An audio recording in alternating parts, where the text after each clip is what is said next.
सुल्तान महमूद गजनवी के जमाने में ना चोरियां बड़ी होने लगी, बड़ी चोरी, रोज चोर आ जाते, सारा इलाका परेशान है। चोर थे 4, जिस घर में भी आते पैरों के निशान मिलते 4 लोगों के।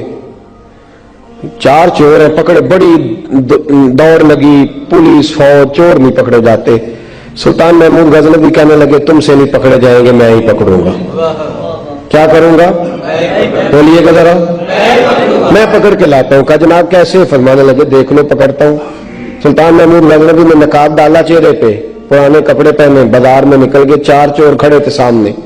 सुल्तान को देखा तो दौड़ने लगे। आप फरमाने लगे दौड़ो ना, अन्ना बाशर मिसलुकुम, मैं भी तुम्हारे जैसा ही हूं, मैं भी लिबास आदमी पहना जहान आदमी समझा। वो मुजम्मल बन के आए थे, तजल्ला बन के निकलेंगे। लिबास आदमी पहना जहान आदमी समझा, मुजम्मल बन के आए थे, तजल्ला न हलीमा भेद खुला है ये, न मकाम चूनो चरा है ये, तो खुदा से पूछ वो कौन थे, तेरी अजमतें जो बढ़ा गए। सुल्तान कहने लगे ना बशर मिसलुकुम, ना डरो मैं तुम्हारी तरह का ही हूं। उन बेवकूफों ने समझा शायद चोर है। कहा ना मैं तुम्हारी तरह का हूं। उन्होंने क्या समझा? शायद लिबास आदमी पहना जहान आदमी, शायद चोर है। उन्होंने कहा चलो जी ताक आदाद हो गए। पहले 4 थे, अब बैठ गए, बातचीत होने लगी। सुल्तान कहने लगे यार चोर हो तुम भी, चोरियां करते हो, तो कितनी चोरियां आज तक कर ली हैं? कहने लगे बड़ी की है यार, लेकिन कोई नहीं, थोड़े से पैसे होते हैं, 2-4 दिन में खत्म हो जाते हैं। सुल्तान कहने लगा चलो ये तो बताओ कि क्वालिटी भी है तुम्हारे अंदर। एक शख्स कहने लगा जी मेरे अंदर क्वालिटी है, जानवर बोले तो उसकी बोली सुन के बता देता हूं कि ये क्या कह रहा। दूसरे से पूछा तू भाई? कहने लगा जी मेरे अंदर क्वालिटी है कि जितनी मर्जी ऊंची दीवार हो, रास्ता कोई ना हो, मेरा काम है चढ़ जाना। तीसरे से पूछा तू बता? कहने लगा मेरी खूबी ये है कि मैं सूंघ के बता देता हूं पैसे कहां रखे हुए हैं। सुल्तान मुस्कुरा के कहने लगे सारी चोरों वाली क्वालिटी है, पक्के चोर, चोरों वाली क्वालिटी है सारी तुम्हारे अंदर। खैर चौथे से पूछा तू बता, तू बता? कहने लगा जी मेरी क्वालिटी ये है कि जिसको रात के अंधेरे में नकाब में देख लूं, सवेरे पहचान लेता हूं बंदा कौन था। छुपा हुआ देखूंगा पर सवेरे मुझे, अंधेरा होगा, नकाब होगा, पर मैं सवेरे पहचान लूंगा। सुल्तान से कहने लगे हमने तो बता दी, आप भी बताएं। तो सुल्तान महमूद कहने लगे मेरी क्वालिटी ये है कि बंदा फांसी लगने लगे, मैं दाढ़ी हिलाऊं तो फांसी से उतर जाएगा। फांसी लगने लगे, मेरा काम है दाढ़ी हिलाना, और बंदा फांसी से फारग। ने कहा क्या बात है, पते एड्रेस सबके ले लिए। सुल्तान कहने लगा यार थक गए, चोरी कख दीवी तो चोरी लख दीवी, तो आज बादशाह का घर ना लूटे। तो जो थोड़ी थोड़ी करते हैं तो बड़ा हाथ मारते हैं, कुछ हाथ तो आए ना। वो कहने लगे यार तू बड़ा दलेर चोर है, पहले दिन आया इतनी दलेरी। कहने लगे चलो आज सुल्तान का घर लूटते। चले महमूद गजनवी के घर की तरफ। जब पहुंचे ना दरवाजे पर तो कुत्ता भौंकने लगा। जो कहता था ना मैं पहचान लेता हूं, वो कहने लगा कुत्ता कह रहा है तुम्हारे अंदर एक बादशाह भी है, बादशाह है। तो बाकी 3 कहने लगे अजीब बेवकूफ है, हम तो एक जैसे हैं सारे। उन्होंने कहा नहीं है ना बादशाह मुस्लिम, तू पागल है, आज तुझे गलती लग गई। दीवार बड़ी ऊंची थी, वो जो कहता था ना चढ़ जाता हूं वो चढ़ गया, रस्सा फेंका बाकी भी चढ़ गए। और जो कहता था सूंघ के बता देता हूं, उसने बता दिया कि इस कमरे में खजाना है। लूटा, नीचे आए, उसको एक जगह पे लेके बैठे बांटने के लिए। सुल्तान कहने लगे बेवकूफ हो, कोई मामूली घर नहीं लूटा, बादशाह का घर लूटा है। सवेरे गली गली पुलिस दौड़ेगी, फौजी दौड़ेंगे, एक सुई भी पकड़ी गई तो पकड़े जाएंगे, खजाना जमीन में दबा दो, बात ठंडी होगी तो आके उसको उखेड़ेंगे, बांट लेंगे। एड्रेस पहले ले लिए थे, वो सब अपने अपने घरों को चले गए। सुल्तान आए, सिपाहियों से कहा कि 4 बंदे उठा लाओ, और फलान जगह खजाना दफन किया वो भी उठा लाओ। अब काजी साहब की अदालत में मुकदमा चला, जुर्म साबित हो गया, 4 को सजाए मौत हो गई। अब वो 4 कहते हैं 4 तो हम है, 5वां किधर गया? 5वां किधर है? ना बाशुर मिस्लुकुम, वो कहते थे तुम्हारी तरह कहूं, वो किधर है? जिस दिन फांसी लगनी थी ना, जो है आपकी, जिस दिन फांसी लगनी थी महमूद गजनवी ने कहा कि फांसी लगते वक्त पहले मुझे मिला लेना। वो जब जा रहे थे ना वहां फांसी लगने के कमरे में, तो हुक्म था महमूद का, अब उनको आए लेके चारों महमूद गजनवी के पास। तो रात को तो नकाब में देखा था, अंधेरे में देखा था, वो जो कहता था ना पहचान लेता हूं, वो आगे बढ़ा, कहने लगा हजरत जी फांसी लगने लगी है, जरा दाढ़ी तो हिला दे, मेहरबानी तो फरमाए, लगने लगी है फांसी, मेहरबानी करे, मरने लगे हैं। सुल्तान महमूद कहने लगे इनको फांसी, बस वो दाढ़ी हिली, फांसी गई। महमूद गजनवी ने कहा चोरी ना करो, दरबार में आ जाओ, नौकरी पे बैठो, जो तनख्वाह कहते हो देता हूं, चोरियां छोड़ दो। चोरियां भी छोड़ दी, बंदे भी बन गए। महमूद गजनवी ने बाजू थामा और अपने पीर हजरत अबुल हसन खिरकानी के पास ले गए, बैत भी कराया, अल्लाह अल्लाह भी सिखाई, वली भी बन गए। मौला अबू नूर साहब वाले रामा फरमाते बस यही बात है, वली अंदर ही फिरते रहते हैं, अंदर ही घूमते रहते हैं, लोग समझते हैं हमारे जैसे ही हैं, बस ताल्लुक ठीक रखना, कयामत में फांसी लगने लगेगी, उनकी दाढ़ी हिलेगी, अल्लाह निजात अता फरमा देगा। हज़रत बरेलवी रहमतुल्लाह ताला अलैह हमें सबक देते हैं, फरमाते हैं दुश्मने अहमद पे शिद्दत कीजिए, दुश्मने अहमद पे अशिद्दाउ अलल कुफार, दुश्मने अहमद पे हल्की फुल्की उनके साथ नफरत नहीं, ये कुरान मजीद का सबक है। दुश्मने अहमद पे शिद्दत कीजिए, मुल्हिदों से क्या मुरव्वत कीजिए, जो बेदीन हो जाए वो मुरव्वत के काबिल। हमारा अजीब मामला है, वो हमारे बच्चे काटते हैं, हम कहते हैं नहीं बात बैठ के करनी चाहिए, वो हमारे टुकड़े कर रहा है, खून पी रहा है, हम कहते हैं नहीं टेबल टॉक करनी चाहिए, हमने बात की है, सफीर को बुलाया था। ये किस किस्म की गुफ्तगू है भाई? वो तेरा खून पी रहा है, तू जवाब में कह रहा नहीं नहीं वो हमने बात की है अक़वाम मुत्तहिदा में, कल परसों बैठेंगे आपस में गुफ्तगू करेंगे, सही हो जाएगा मसला। अशिद्दाउ अलल कुफार,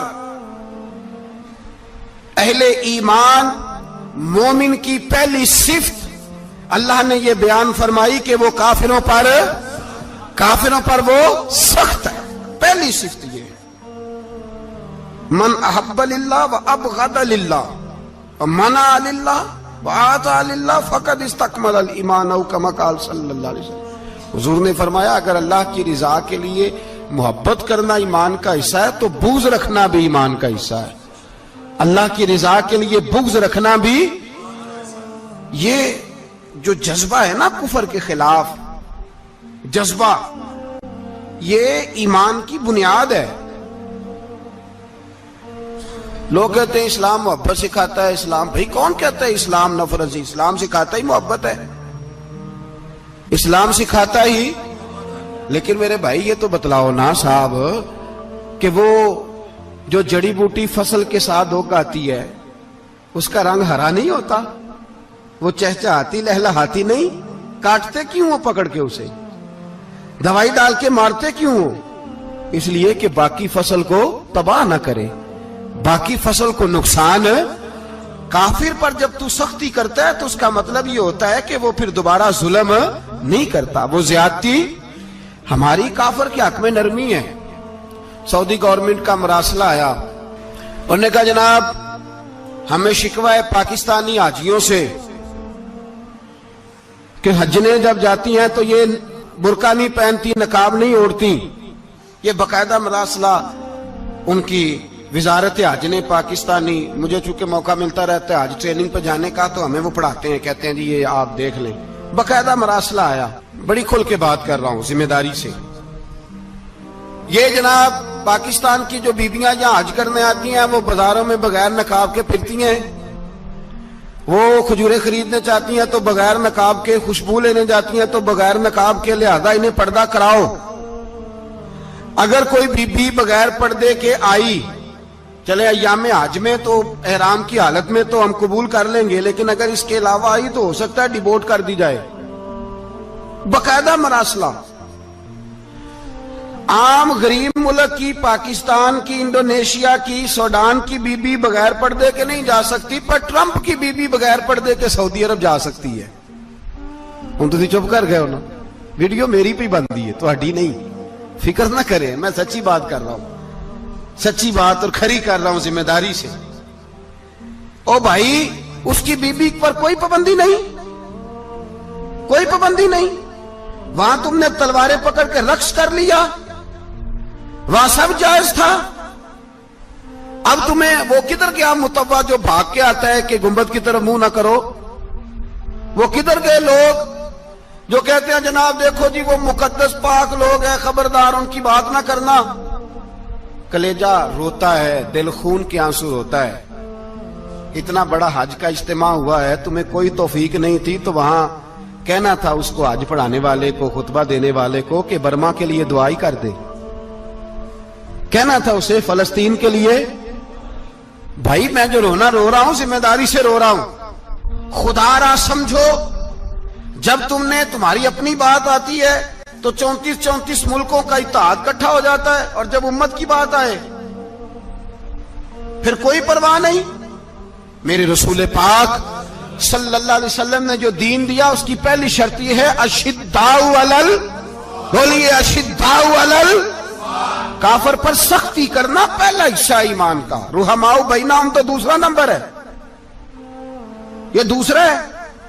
تمہاری سختی صرف اس کے خلاف ہے جو تمہارے مفادات کو ٹھیس پہنچائے, جو تمہاری سنے نا.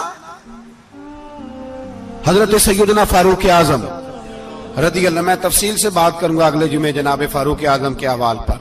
حضرت عمر فاروق رضی اللہ تعالیٰ عنہ بدر کے میدان میں جب نکلے نا, بدر میں, تو حضرت عمر سے حضور نے تجویز مانگی. فرمایا صف بندی کیسے کریں, کس طرح لڑنا ہے؟ جناب عمر فاروق رضی اللہ تعالیٰ عنہ کہنے لگے حضور یہ جتنے آئے ہیں نا کافر لڑنے, یہ کسی کا کوئی چاچا لگتا ہے, کسی کا کوئی ماموں لگتا ہے, کسی کا بھائی ہے, کسی کا بیٹا ہے, تو محبوبہ صف بندی کی کیا ضرورت ہے؟ جو میرے رشتہ دار ہے میرے حوالے کرے, میں گردنیں کاٹ کے آپ کو دیتا ہوں. جو ابو بکر کے رشتہ دار ہے وہ ابو بکر کے حوالے کرے, وہ گردن کاٹ کے دے. جو علی کا کچھ لگتا ہے وہ علی کے حوالے کرے. ہم دنیا کو بتائیں گے کہ اشداء علل کفار, اشداء علل, اس کے لیے ہمارے پاس سختی ہے, کوئی نرمی. وہ ہمارا سگا بھی ہو تو اس کے حق میں کوئی نرمی. حضرت عمر نے اپنے سگے ماموں کی گردن کاٹی بدر کے دن, سگے ماموں کی. حضرت ابو عبیدہ بن جراح, سنو, اسلام امن کا درس دیتا ہے, محبت کا درس دیتا ہے. بھائی اسلام ہی تو امن کا درس دیتا ہے, پر جڑی بوٹی کاٹنا بدامنی نہیں ہوتا. ظالم کا ہاتھ پکڑنا بدامنی, اور امن والے اور ہوتے ہیں بزدل, ان دونوں میں فرق ہوتا ہے. امن والا بننے کا کہا گیا ہے, بزدل بننے کا کہا. میرے نبی پاک نے جو بدر میں تلوار اٹھائی تھی, زرہ پہنی تھی, حضور علیہ السلام نے لوہے کی جیکٹ پہنی تھی, تو وہ بھی میرے رسول پاک نے امن کے لیے ہی پہنی تھی. میرے نبی پاک صلی اللہ علیہ وسلم نے احد کے دن جو ہتھیار اٹھائے تھے تو وہ بھی امن کے لیے اٹھائے تھے, وہ بھی امن کے لیے حضور نے ہتھیار اٹھایا تھا. ہتھیار اٹھانا بدامنی کی علامت نہیں ہوتا میرے بھائی, یاد رکھیں. حضرت ابو عبیدہ بن جراح نے میدان بدر کے اندر جب جنگ کا طبل بجا, حالات بگڑے, جناب ابو عبیدہ بن جراح کہتے ہیں تاریخ نے ایک عجیب موڑ پہ مجھے لا کے کھڑا کیا. آپ فرماتے ہیں میرے لیے اللہ نے جو آزمائش رکھی وہ سب سے بڑی رکھی. فرمانے لگے جب میں میدان میں نکلا تو کافروں نے میرے سامنے جس کو لا کے کھڑا کیا وہ میرا سگا باپ تھا. آپ فرماتے ہیں اب مشکل بن گئی. عشق تیاگ دوویں ایک برابر, تے عشق دا سیک ودھیرا, اگ تے ساڑے ککھ تے کانے, تے عشق ساڑے تن میرا, تے اگ دا دارو می تے پانی, کوئی دسے ہیں عشق دا دارو کیڑا, بلے شاہ تھے کچھ بھی نہیں بچدا جتھے عشق ہوران دا ڈیرا. فرمانے لگے اب میرے لیے سامنے باپ, ادھر بیٹا. آپ فرماتے ہیں دو رستے تھے, باپ بچاؤں یا رسول اللہ کا دین بچاؤں. ایک منٹ تھا فیصلہ کرنے کے لیے کہ ابا بچے گا یا دین بچے گا, کفر بچے گا یا اسلام بچے گا. فرماتے ہیں میں نے منٹ پورا نہیں سوچا, میں نے تلوار اٹھائی, باپ کی گردن کاٹ کے گرائی اور رسول اللہ کا دین بچا لیا. باپ کی گردن کٹ کے گری اور نبی پاک کا دین بچ گیا, بچا لیا رسول اللہ کا دین. حضرت عمر نے ماموں کو مارا. حضرت مصعب ابن عمیر کہتے ہیں تاریخ مجھے بھی لا کے کھڑا کرتی ہے بدر کے میدان میں, تو کفر کا لبادہ اوڑھ کے جب سامنے آیا تو وہ میرا سگا بھائی تھا. سگا بھائی, ہزاروں قومیں وجود میں آئیں, दहर में खुश्क तर के रिश्ते से, पर हमने बुनियाद दोस्ती रखी याद खैरुल बशर के रिश्ते से। सगा भाई कुफर का नुमाइंदा बन के सामने खड़ा हुआ। मुझे इकट्ठे खेलना भी याद था, मुझे एक बर्तन में रोटी खाना भी याद था, एक माँ से लोरियां सुनना भी याद था। फरमाते हैं ये सारा कुछ याद था, पर इस्लाम के हक में दिया हुआ खुतबा जो मोहम्मद अरबी ने दिया था वो भी मुझे याद था। मुझे रसूलुल्लाह की बताई हुई बातें भी, फरमाते हैं मैं सारा कुछ भूल गया, पर मुझे अपने रसूल का पढ़ाया हुआ सबक नहीं भूला, वो मुझे याद रहा। मैंने फिर सगे भाई की गर्दन काटी और मैंने वो गर्दन काट के हुजूर के पास पेश की और मैंने दुनिया को बताया कि हमारे लिए असल वो है जो हमारे रसूल हमें हुक्म इरशाद फरमाते हैं। ये रिश्ते हमारे लिए असल हमारे जी अच्छे तल्लुकात हैं। कौन से अच्छे तल्लुकात, कौन से अच्छे तल्लुकात? मेरा एक दोस्त मुझे कहने लगा अमेरिका तो प्यार ही बड़ा करता है हमसे। मैंने कहा बिल्कुल, कसाई भी बड़ा प्यार करता है बकरे से, बड़ा प्यार होता है। आप जो कुर्बानी के बकरे लाए थे आपको प्यार नहीं था? ज़िबा करने से पहले उसको पानी भी पिलाया, चारा भी खिलाया, गुस्ल भी कराया, पर आखिर में क्या किया? बोले ना जी, ये वाला प्यार करता है अमेरिका आपसे, देता है कभी कभी पैसे, कोई शक नहीं इसमें। वो कहता है वहां जलजला आया है तो इतने लाख डॉलर देता हूं, फलां आया, लेकिन वो वाला प्यार जो कसाई बकरे से करता है, कहता है जब मौका आएगा तो मैं छुरी भी फेरूंगा और अपने वक्त पे आके वो, ये मेरी मिसाल याद रख लेना, अमेरिका का पाकिस्तान से और मुसलमान से वो वाला प्यार है जो बकरे का कसाई से और कसाई का बकरे से होता है। वो चारा डालता है, मोटा करके ज़िबा करता है, पतला ज़िबा करने में उसे लज्जत नहीं आती। ओ भाई याद रखो, हजरत अबू बकर सिद्दीक रदी अल्लाह ताला अन्हु, अरब के लोग जब जंग करते थे तो एक हाथ में ढाल पकड़ते थे, एक हाथ में तलवार पकड़ते थे, लोहे की ढाल। जब दुश्मन हमला करता था तो ढाल आगे करते थे, वो कई दफा टकरा के ढाल से तलवार गिर जाती थी। हज़रत अबू बकर सिद्दीक मैदान में निकले, बेटा काफिरों की तरफ से लड़ने आया है, सगा बेटा, और मेरे मुस्तफा करीम ने फरमाया औलाद बुज़दिल कर देती है आदमी को, पर जब ईमान पुख्ता हो तो फिर सहाबा ने इस बुज़दिली की भी परवाह नहीं की। सगा बेटा काफिर की जानिब से आया, हजरत अबू बकर सिद्दीक ने तलवार से हमला किया, बेटे ने ढाल आगे की। जब साहबजादे ने ढाल आगे की ना तो हजरत अबू बकर की तलवार लोहे की ढाल से टकराई, तलवार गिर गई। अब हजरत अबू बकर निहत्ते हो गए, साहबजादे ने उठाई तलवार, कहता जब मैं मारने लगा तो ख्याल आया घर तो मेरा उजड़ेगा ना, बाप तो मेरा ही है ना।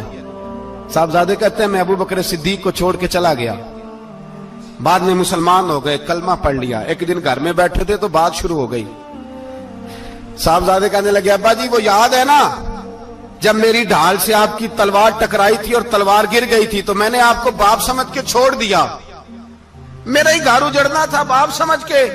जनाब सिद्दीक अकबर रज़ी अल्लाह ताला अन्हु साहिब इब्ने शाम ने लिखा है कि अपनी सुरीन पर 2 दफा हाथ मारा, 2 दफा, कहने लगे बेटे तू उस वक्त काफिर था, तूने मुझे छोड़ दिया, मैं जब वापस पलटा था ना उसी दिन उसी लम्हे तो मेरे दिल में ख्याल था कि बेटे ने तो छोड़ दिया है, लेकिन अगर बेटा यूं मेरी तलवार के नीचे आता मैं बेटा समझ के माफ ना करता, कुफर का नुमाइंदा समझ के कत्ल कर देता।